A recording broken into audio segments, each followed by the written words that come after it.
Right, hey guys, how are we doing? Back under the video from Totally Not Mark, and today we are checking out his review of the Fullmetal Alchemist movie, the live action one on Netflix. Not watched it myself. I've not heard great things about it. I think Mother's Basement's done a video on it as well. So I really enjoyed Totally Not Mark's reviews for the original series. So let's see what he thinks fresh, from seeing that to seeing the live action Netflix thing. And make sure you check out my Etsy shop and support the Patreon page. Over the last month, much to the chagrin of my increasingly impatient wife, I've dedicated every waking moment to exploring the rich and wondrous world of Fullmetal Alchemist. And it's so good. It's so freaking good. It's one of the most widely celebrated animated properties to have ever come out of Japan, and I love it. It's got colorful characters, great world building, a gripping mystery, some heart-stopping action, and the perfect ending. And there's not a lot of shows you can say that have that. If it wasn't for the fact that I know my wife would kill me, I'd read it again here and now. But my friends, do not worry, for I do not need to risk my life. I have found a loophole. Ah, okay. Watch the movie to recap. While I can't sit down and watch and read the series again like I want to, what I can do is mindlessly consume brand new content. Should have done the OVAs first. Oh, I hope he checks the OVAs out. The OVAs are so good. And surrounding Arakawa's magnum opus. And wouldn't you know it, there's a brand new trilogy of films that are waiting for me. They've been released over the last... Right, okay, that's interesting. I didn't realize there was a trilogy. I thought there was only one. Huh, okay. 5 years and cover the whole story. Oh, okay, is that and what about that thing? Oh my god. Oh no.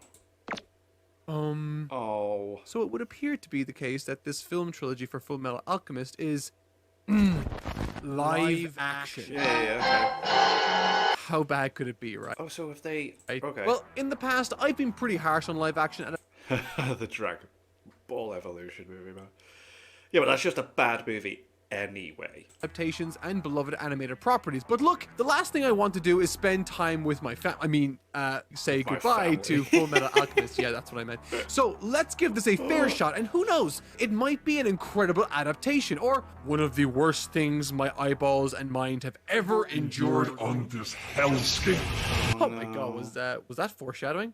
Couldn't be. Regardless, I mean, it's not impossible to improve upon an idea when switching mediums. It just needs to be done right. So costumes are looking okay. Let's see if this first film adapts the material in an appropriate way. Entitled Fullmetal Alchemist, this first film was released on the... Sorry, the music's throwaway. It sounds like the comedian. It's CEO, entrepreneur, Jeffrey Bezos. 1st of December 2017, and currently sits with a rather lopsided Rotten Tomatoes score, with an awful rough CEO, entrepreneur, Jeffrey Bezos. Anyway, rotten looking 28% from critics, and a significantly more impressive and fresh 71% from general audiences. And you know what? Sometimes the critics are wrong. Sometimes it's a great movie that gets a bad rap, so I'm willing to suspend my expectations, go in with an open mind, and...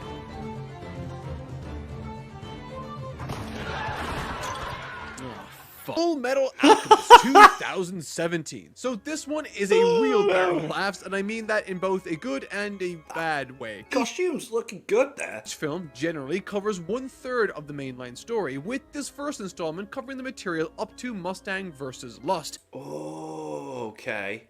Hey, come on, that must look good live action, surely. The way she was doing that looked cool as well. And so they cover the whole story with it. Oh, I might have to actually watch these. I thought it was just a random movie that was out there. I didn't realize it followed the actual story. Oh. One of the best scenes in the series, I think. And needless to say, my expectations went through the roof. God damn it. no. 2 hours later. I have seen things I wish I never saw. And while there are, of course, elements from this that I Never watched the Avatar movie. did enjoy for one reason or another, there's also an unbelievably long list of things wrong with this film. So very long. And looking at the Rotten Tomatoes score for the other films in this trilogy, it seems like it's kind of all downhill from here. So let's have some fun and try to learn something along the way from this shared trauma bonding experience. So people were hyped and were just like, nah, give it a chance. And then as they went on, it was like, it's actually not that great. Something I should make clear, however, at this point is that I'm convinced that live action, while it has yielded truly awful adaptations from the animated Can be world, done. I don't think it necessarily needs to be that way. And what's more is, I genuinely believe that while animation has obvious advantages over live action that I will get into later on in this video, it also has disadvantages. Remember, equivalent exchange here.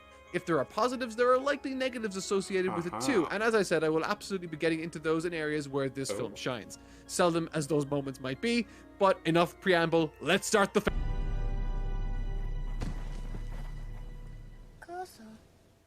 Well, that was fast. And honestly, I wasn't expecting to see this aspect of the story so soon. A part that wasn't revealed until much later to be shown up front to us like this is kind of disarming. And while I'm sure manga purists Aha, see what you did there. might be upset by this change, truth be told, at this point in the story, less than 2 minutes in, I was Wow. happy the director decided to rearrange the order of events presented to us because manga and film are extremely different mediums. Yeah, plus I always say, like, you don't want to just be spoon-fed the exact same thing you've already experienced. Like, I like it when they do their own things with it. In the manga, the very first page demonstrates the key event that defines the entire journey Ed and Al go on together across these 27 volumes of manga. It's shocking, it's graphic, it grabs your attention, which is important when the rest of the story isn't written and you need to entice people to buy more chapters later on. However, with a film, once the ticket is paid for or the film is streamed or whatever, they pretty much have you. Unless the film turns out to be incredibly boring and weird and oh my god, I'm getting ahead of myself. But at first glance, despite the changes made, it's abundantly clear that a ton of work has gone into the cinematography, costume design, makeup, and set design in order to bring this story to life. And I must say, despite the poorly done blonde hair on the two Japanese children being It is a little weird awkward, looking, yeah. I think their approach to conveying what happened during the human transmutation scene and the opening credits was very impressive for a production that clearly wasn't as well funded compared to other mainstream blockbusters. Despite this, however, the film sort of begins to trip over its own lofty ambition as the runtime trickles on by, approaching its own absolutely baffling conclusions, but we gotta save that for later.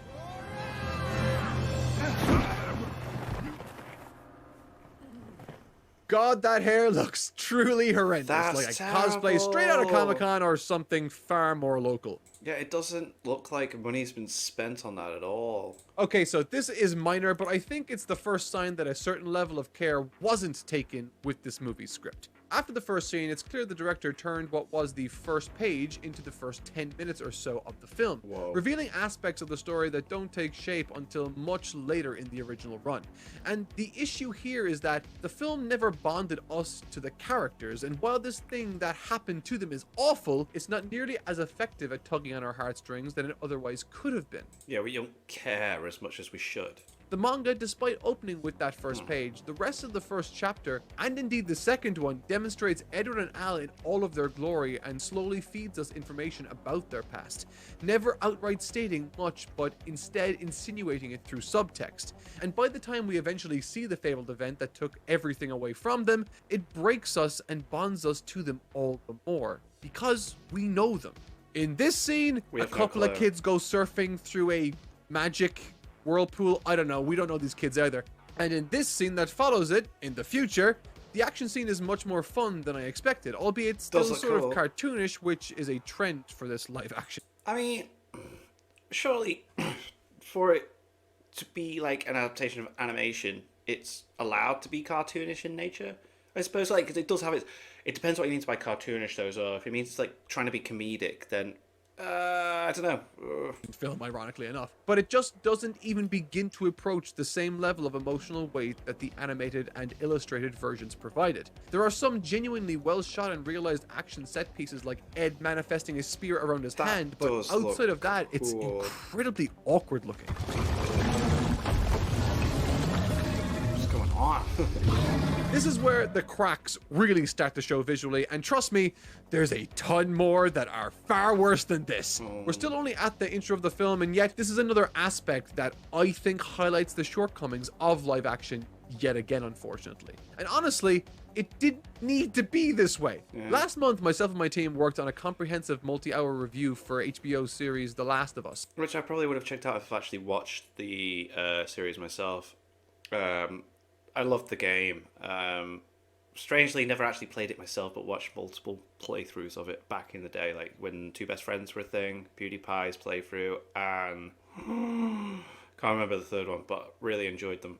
This was a series tasked with adapting the story from one of the most beloved and popular video games of all time, and while there were sci-fi elements to it, the live-action adaptation leaned into what makes live-action effective instead of remaining a one-to-one with the game's source material. And that, I think, is the key and the sign of a great director and writer when it comes to adapting animated material. Keep the spirit the same, but change the packaging and presentation to better suit the medium you're working with. However, with Fullmetal Alchemist 2017, instead of leaning into the dark and more realistic nature of the series, it instead decided to focus on what made the series appealing in manga and anime form, resulting in some of the most cringe-inducing scenes that have made me want to crawl into my own anus. God.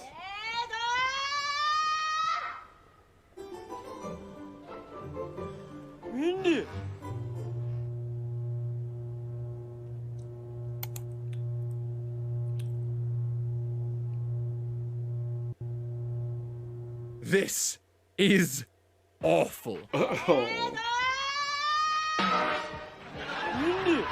who is this for? In my country, this is given an age rating of 15s. Why have you decided to make a live action adaptation of a cartoon And put it such a high rating. and write your characters for this live action series like cartoon characters? And it's not a cartoon, it's anime. What's the point in making it live action? It is the single most cringe-worthy approach you could take. I mean, my God. You might have noticed that I've not yet spoken about Al, by the way. Well, that's because he looks like a video game character. And hilariously, isn't now in that he's this film moving. very much compared to the manga, simply because, I assume, it was too expensive, resulting in a severe lack of emotional It's weird, when he's moving, it doesn't look that great, but when you see still shots, it looks quite decent. chemistry between the lead actor playing Ed and the CGI Al character. And so to remedy this lack of emotional chemistry back and forth between Edward and Al, and to have someone for Edward to talk to more regularly, we get more Winry. Oh. So far in this film, all we've seen is the transmutation scene. We fought off Father Cornello, Okay. minus all the parts of the story that made it emotionally meaningful to the characters. And now we get our first meeting between Edward, that looks like he's wearing a Oh, so it's the girl that he gives the little emotional kind of like moment to. Who then has one back very far down the line. Isn't in it. truly awful wig, and Mustang, who actually looks kind of great. And as a fan of Ron myself, I regret to inform you all that my bad writing senses were tingling when watching this scene. There's nothing silly visually to look at, but man, the dialogue is clunky. And because I know where this story is going, or at least I think I do, I know that all this dialogue is here to replace events that otherwise would show us what is instead being told to us. In the manga, we came to learn of Ed and Al's current situation during a moment where they were that's what able I'm to talking about. teach a She's young not girl, there. Yeah. Rose, how to stand up and push forth for a better tomorrow for herself. No such scene takes place or replaces that one. Instead, we get an action scene with Cornello that ultimately tells us nothing beyond offering some mindless action and introducing us to the Philosopher's Stone. Okay. All in all, this exchange between Edward and Mustang is a poorly written scene if you're not familiar with the original material, but as someone To who make is up familiar what's with been it, missing it's out. quite frustrating and disheartening to know that I won't get to see any of the material that, is used to reveal this information. So many lines that were once so effective as subtext are now being replaced with direct and explicit lines that carry absolutely no emotional weight. It's as if like the person directing this just knows where they want to go with the story and aren't actually like appreciating the original story itself. They just have like A to B that they need to get to, and then just basing it off of what they have instead of taking the important moments that make up the story, like make it more interesting. Just tell everyone what's happening instead of showing and being subtle at parts. But who cares about that? Because the casting for Hughes is frighteningly accurate. Like, holy shit! It's like they 3D printed a living really human good. being based on Hughes's exact specifications. That's very cool. It's surreal. Also, Yeah. why is Hawkeye's wig better than Edward's wig? Why does he look like the worst dressed person in the film? He's the lead actor. And that's including the weird immersion-breaking Alphons we have on our hands, too.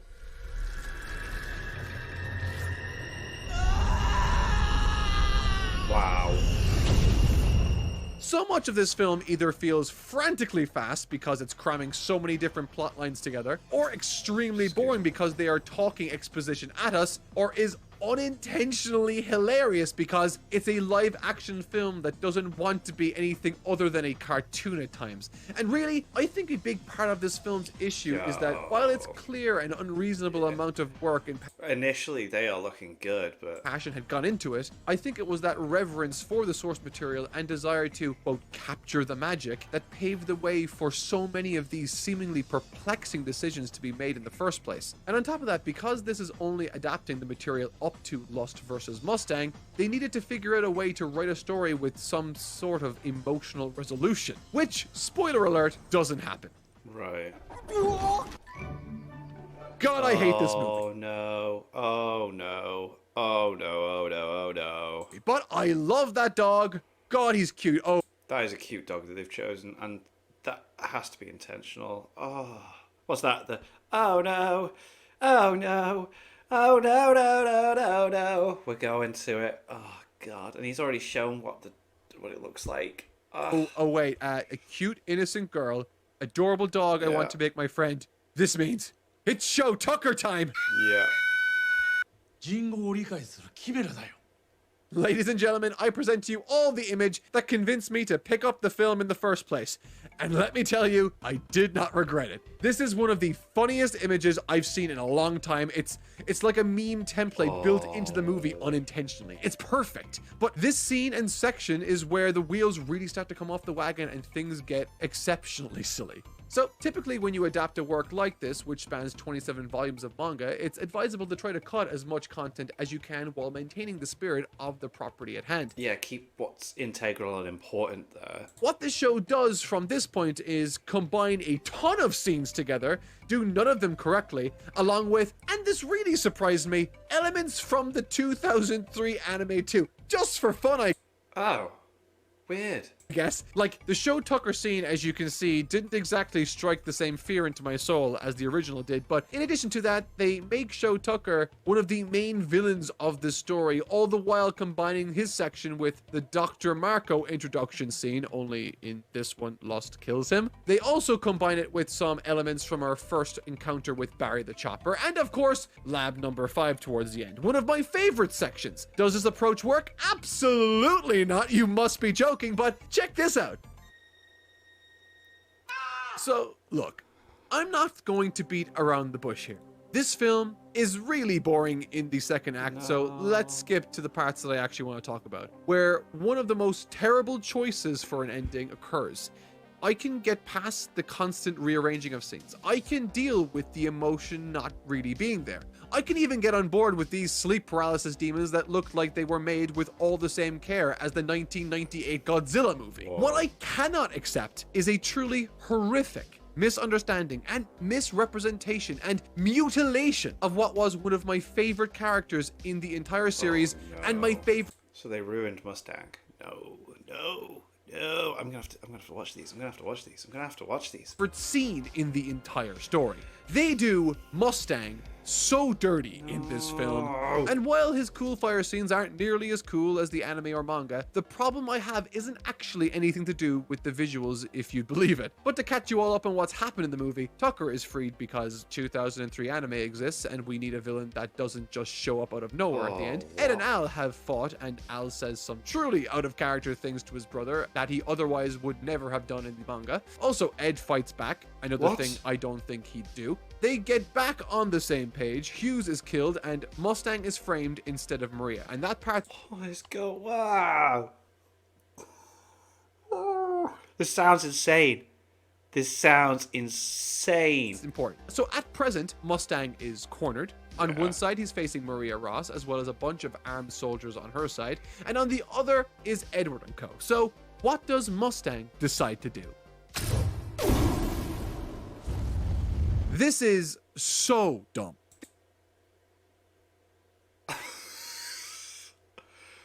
That wouldn't... No. What? What? No. This is literally every soldier involves Q to fill this guy with lead. Yeah, He's given them shoot every him. reason to. So why aren't they shooting? Well, I'll tell you, because the plot doesn't call for it, and instead gives him enough time to reveal to everyone that Envy is disguised as Maria Ross. Which only brings to the forefront how the homunculi are extremely underutilized and unexplored by this point. Oh. Okay. Right, I get why he did... Right, whoa.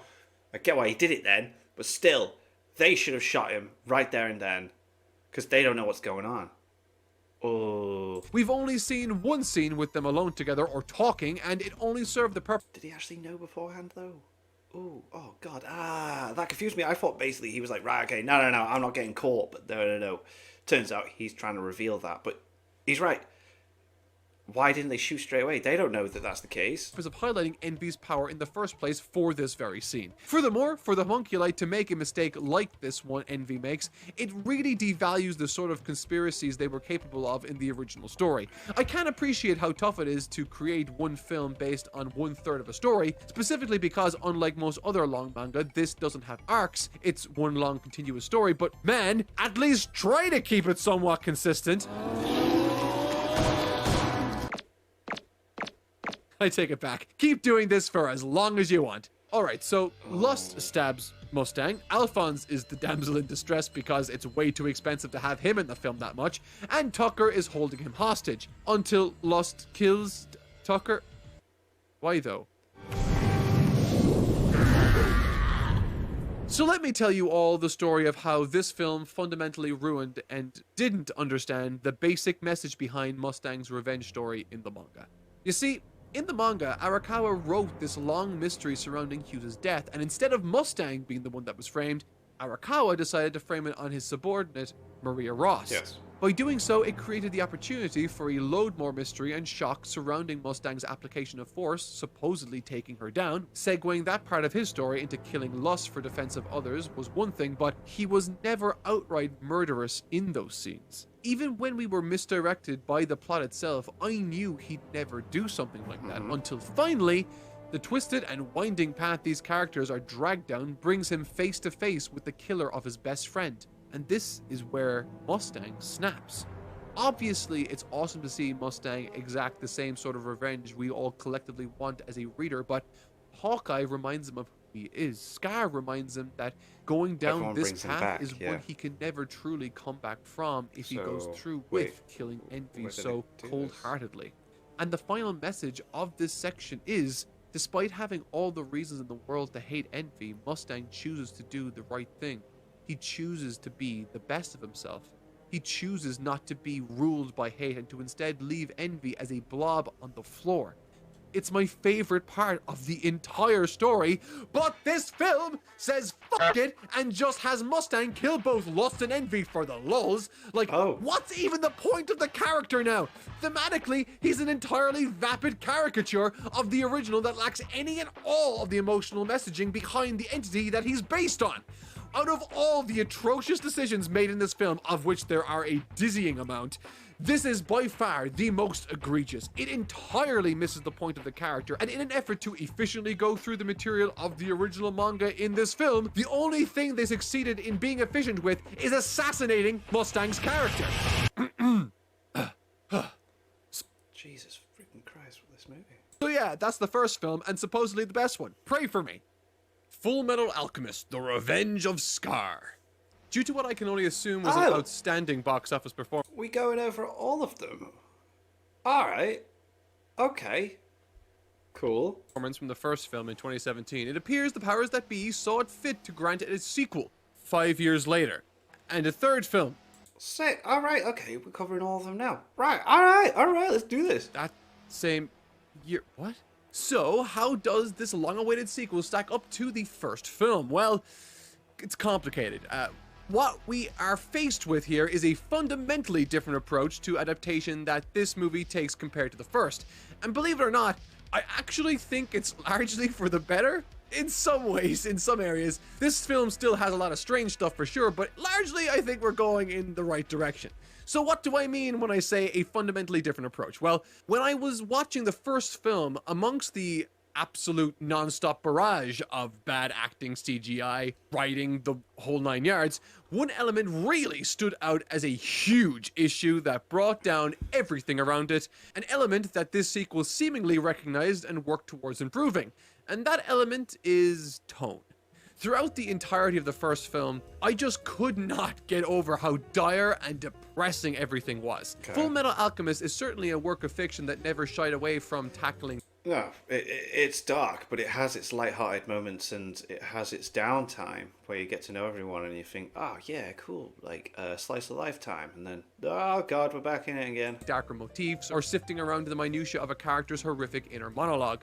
But what is extremely important to remember is that it was not a depressing work. Arakawa worked very hard to maintain a very specific tone, one that focused on the optimism, persistence, and oftentimes outright joy of the Elric brothers as they trudged through the harsh set of circumstances set around them. That balance is deeply important. We don't weep seeing Ed react to Nina becoming a chimera just because it's sad, though it certainly is. Yeah. We weep in large part because we are seeing this genuinely joyful and persistent character completely stopped in his tracks, brought to his knees and crushed. It is contrast that makes a tragedy worthwhile, not just sadness. And that is just something that the first film didn't seem to understand, amongst other baffling things. And while movie 2 still has issues, good lord, does it still have its issues? I mean, if this movie was a person, they'd be committed. But however, despite that, it's clear that this sequel, at the very least, remembered that there are more than two emotions characters can portray, and the difference is immediately apparent. It isn't but seconds into the movie that we are greeted with a very different tone. After a very brief intro of Scar, who, I'm sorry, wait, is that Ryan Higa? I mean, obviously it's not. Clearly it's not, but in the right light and the right angle, with the hair, Scar looks like Ryan Higa during his stint as a K-pop star. Don't believe me? Look at these pictures. It looks like the same person. After that intro, we fast forward to Elle and Al hopping onto a train to Central City and are introduced to the newcomer Ling by way of... No, I'm going to be honest.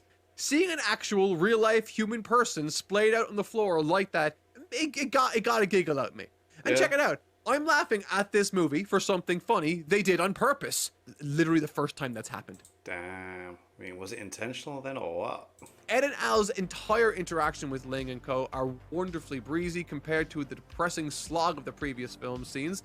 And I also have to say, the casting for this entire group is on point. Even as early as the first movie, the casting and costume design has consistently been a solid part of these films. And I was glad to see that still holding true. It's even improved a bit now, as Ed's hair no longer looks like the least convincing wig ever created. They've done a better job with Unfortunately, that. there is very evidently a difference between on-set visual design and what happens in post. And whatever happened in post for this movie, well, I'll get to that in just a little second.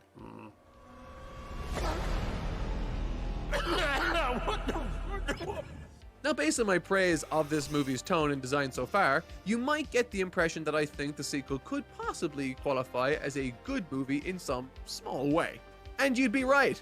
I am of course joking, that is wrong. If you believe me, then you need to take a long hard look at yourself in the mirror and then like and subscribe and watch this video. Okay, you get the point.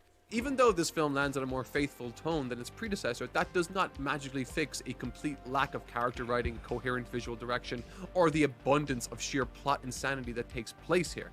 Even 2 movies deep now, the writing for these still struggles to deliver any sort of compelling character beats for a very wide array of different personalities. And the hilarious thing is, you might be thinking, damn, live action sure does ruin anime. And the thing is, 99% of problems with this film have nothing to do with the format, ironically enough.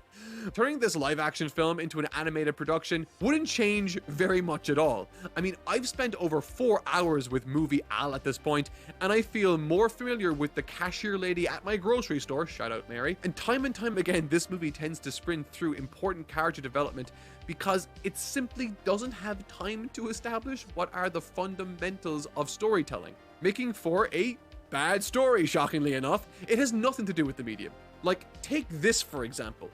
After some wacky action on the train with Ed and Ling, Lanfan blows up the train. What? Weren't they just trying to get information about immortality and the Philosopher's Stone from Ed?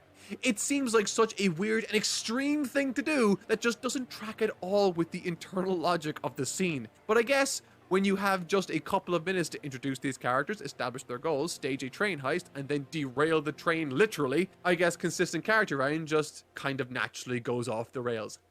Haha. I'm very sorry for that.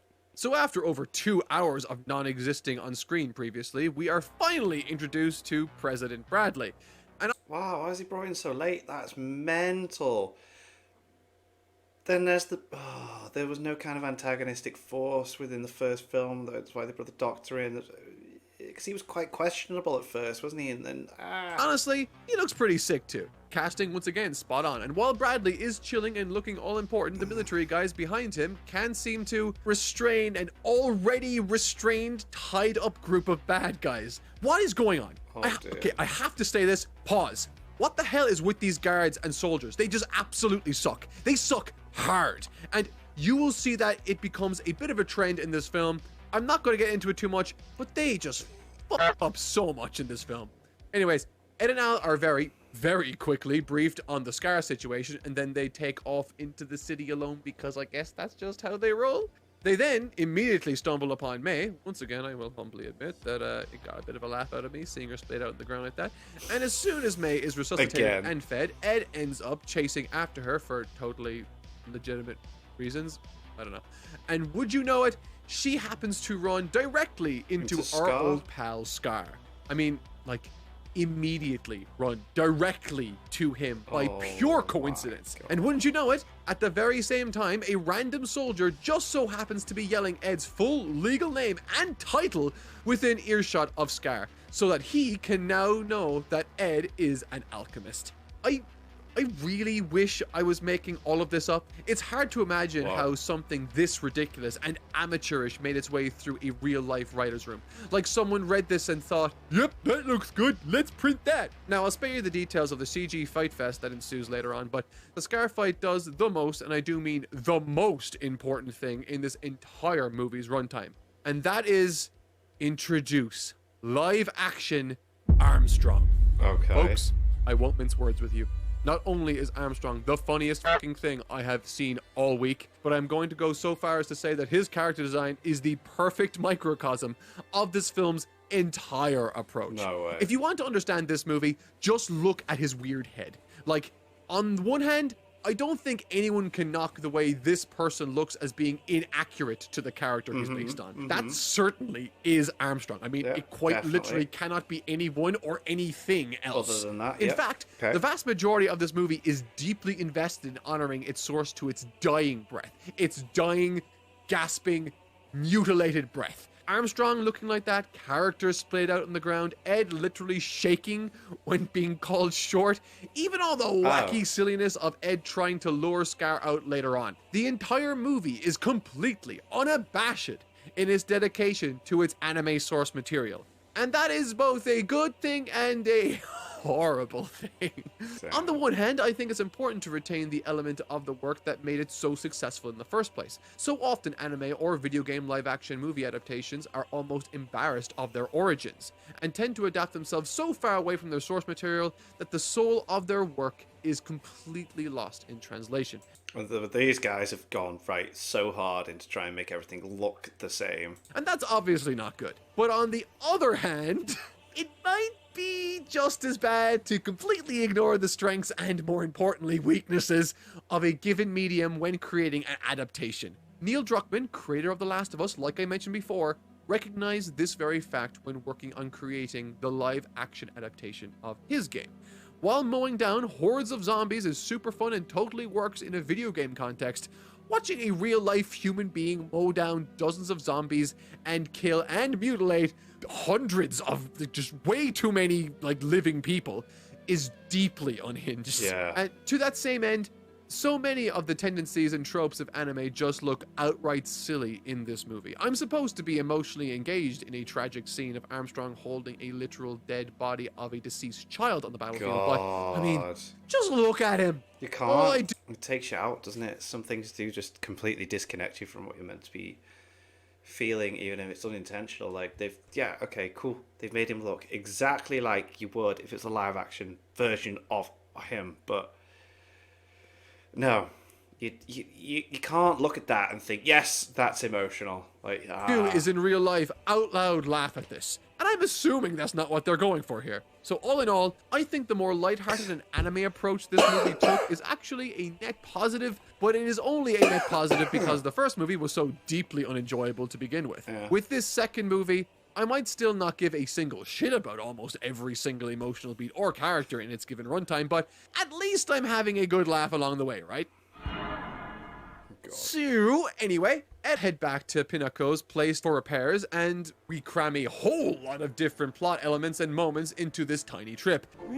Now sporting her iconic outfit this time around, which means I am once again subject to the sadistic torture that is watching her and Ed flirt. Please, God, make them stop this LARP scene right now. At the same time, we also cram in Hohenheim reuniting with Ed in his trip. And while I must once again give it up for some pretty stellar casting and costume design for Ho-Ho, I still can't escape the feeling that so many of the character motivations in this series are completely and utterly yada-yada'd away into obscurity. The passing and failed resurrection of the Elric's mother still feels like a total footnote. And when the central motivation and inciting incident of your story feels like that, that's when you know your screenplay has failed. Now, of course, in keeping with the same spirit, as soon as Ed is all fixed up, he heads straight to the desert Ishval land because, well, I don't know why. It's never really explained in the film. Just deal with it. I mean, you've seen the anime, right? So you know why he's there. Is that good enough? No, it shouldn't be. Not really, but we gotta move on. Okay. One metric unit of exposition later, and Ed is all caught up on the history of Scar and the Rock Bells and takes off back to Central City. What a quick and so very unexplained detour. Like, it really makes me wish I hadn't seen or read the original series before this, because I feel like watching this without any context prior from the original material You'd have no clue whatsoever. would leave you so completely lost. And that's bad. It's like, you should, use the original source material, but make it make sense for people who haven't seen it or have no clue. But yeah, anyway. Once there, he runs into Salem Bradley himself, and oh god. While I didn't predict this kid was pride, he was, quote, her pride and joy. Ooh, there's the little bastard. There he is. Once there, Ed and Al meet up with Ling and hatch a plan to lure out Scar and thus a homunculi to capture. And honestly, the subsequent sequence of Ed being friendly neighborhood alchemist might have actually completely changed my tune on live action Ed altogether. It's all very anime, but in a way that is actually kind of charming and endearing. The entire sequence, and really the rest of the movie by and large, plays out almost exactly like the manga. Scar chases Ed, Ling owns the homunculi, has an unfortunate run-in with Bradley, and Winry walks in right in time to find Scar as the one that killed her parents. Or something. yeah. It's all exactly what you'd expect if you were familiar with the story, but one thing this sequence does do that is completely unique is manage to have an emotional moment land. あなたが父さんと母さんを殺したの The entire scene with Winry contemplating shooting Scar and then Ed jumping in front of her to stop her is done so well, it's almost disarming. And that's not a pun here, okay? Disarming, not a pun. Disarming. No, okay, whatever. For but a brief moment, as I watched Ed trigger a powerful flashback to Scar's brother defending him, I almost forgot how bad the rest of these films are. Who snuck this actual film into my anime live action parody? In truth, I find it hard to quantify why this scene works for me, while every single other emotional scene in this series fell flat. Maybe it's the legitimately good performances, maybe it's the complete lack of atrocious CG, maybe it's Maybelline.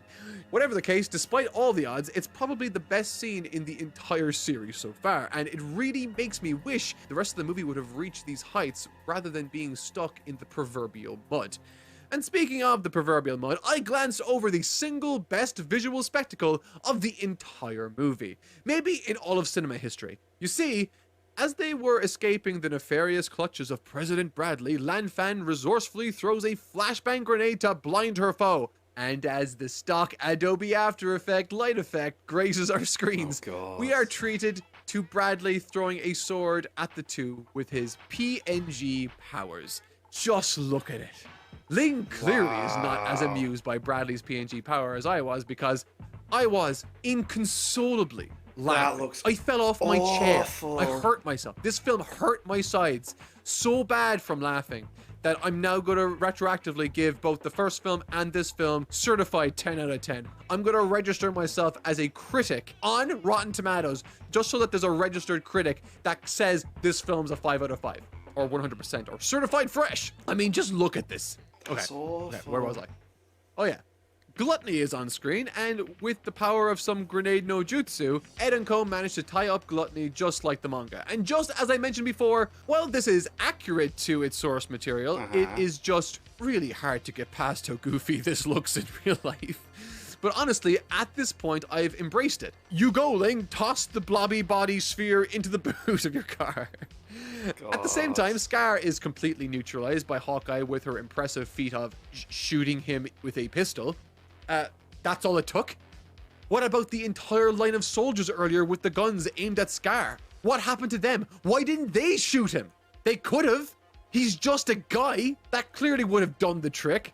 At this point, we hit a large 30-minute stretch of content that is, frankly, hard to even talk about. I mean, in part because it's all covering the elements of the manga with note-to-note accuracy, but also in part because it's just all sort of the same fare. If I describe one of the scenes to you, I will have described them all to you. From Lan Fan's recovery to teasing father to the entirety of the Ishval Civil War flashback, of which received surprisingly sufficient runtime, it all just sort of begins to blend together. I am very well known amongst my co-workers as someone that takes extensive notes with consuming media for this channel, and I only managed to take one single note for this entire 30-minute segment, and those notes were, and I quote, blah blah blah blah blah. Oh my god, it's that bad. Boring. No, I'm paraphrasing, of course, but you get the picture. The entire thing is one amalgamous glop of largely poor filmmaking. The writing is lackluster. The acting is unremarkable. The character beats, they're not there. Character interactions hand-waved. The CG is atrocious, but hilarious. And in fact, almost the entirety of the Civil War flashback takes place against a very, very unconvincing green screen. I'm sure it might sound like I'm just glossing over all of this out of laziness or maybe for the sake of time, but it really is just that the whole thing is uninteresting. I mean, watch it for yourself and tell me I'm wrong. I finished watching the movie less than 2 hours ago, and I'm already having to recheck footage just to remember literally anything of note in this section. And in the big picture, that is the largest sin of this entire film, because unlike the first movie, which was just so incredibly boring from start to finish, this sequel was at least entertaining me up until this point. It lulled me into a false sense of security. It certainly wasn't a good movie, but it was kind of fun and kooky to watch. But now, suddenly, I'm back to being super bored again, causing me to check the time marker in the movie to see how much time is left before I can stop watching it. It's hard to imagine a more clear-cut indicator of a movie's failure at that point. In any case, at the end of it all, if you're watching a film and you're like, how long's left? You're not enjoying it. Like, if you're like, there's still 20 minutes left of this film, you should just turn it off. Find Ed once again standing off against Scar for some reason, and the fight is surprisingly anticlimactic. Scar is still partially wounded from his very traumatic pistol wound. And so, after a good 20 seconds of getting tiny rocks thrown at him, he decides to pull his favorite trick and escape by destroying the ground beneath him and being crushed by the rubble. I mean, escaping below safely and in a very normal, natural way that has no problems attached to it at all. Except gasp, Ed and Al were planning for that all along, and Al was waiting for him below to trap him. Except double gasp, Scar was planning for their planning of his plan, and he actually destroyed the whole building. Except triple gasp, he immediately gets distracted by Winry walking up like a dog getting distracted by a squirrel, and Ed just simply runs up and kicks him. Thankfully, for the sake of this movie's runtime as well as my sanity, he lands from the kick with his fighting arm perfectly positioned and outstretched so that Ed can tie it up in a neat little bow. How cute and thoughtful of him. This gives Winry the chance to have her heart-to-heart with Scar and bandage him up, just like in the manga. It's not great, but It's there, and let's be fair, it certainly is one of the scenes of all time. But on the bright side, after bandaging Scar, the movie makes sure we get the message of the scene and has her parents approvingly appear before her as ghostly apparitions. Oh, why? I love the Star Wars music kicking up then. I love that. It's Return of the Jedi style. Oh, My mind is melting talking about this guy. Seriously, I mean, I'm really not sure if I'm going to make it to the end of this trilogy in One Piece. Yeah, so unfortunately, since this is a trilogy, we can't just resolve the story here and need some sort of inciting incident for the third movie to follow. God save me. So, lo and behold, Gluttony arrives. Scar heroically saves her and the heroes escape. At least until literally 10 seconds later where Scar is incapacitated. We are treated to one final, once again surprisingly short fight that culminates in Gluttony eating Ling, Ed, and Envy via the power of being the dumbest character in the history of man, and the movie leaves off with our beloved hero stuck in Gluttony's stomach Right. facing off against the true Envy in all of its glory. Oh, God. God, it looks horrible. Look, like I said before, I actually do think there is a decent amount to enjoy in this film, and unlike the first movie, a good chunk of it was actually on purpose, which is nice.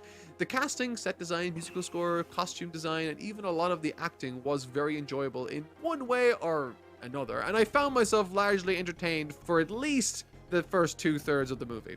But even at its best, it was sort of an ironic enjoyment, an almost campy glee at seeing anime tropes and sensibilities brought to life so unabashedly and hilariously. And at its worst, I was right back to throwing my hands into the air in frustration as nonsensical writing allied itself with CG so bad, I thought I was watching Food Fight. My main hope, above all, is that somehow the third movie upholds the tonal improvements of this film while also delivering a legitimate story with actual stakes and character writing. But of course, well, yeah. It doesn't. Oh, God, wow. Next time on Fullmetal Alchemist. You tell I'm tired. AJ's bullshit. Oh god, this is good. This is gonna be a tough one. Okay.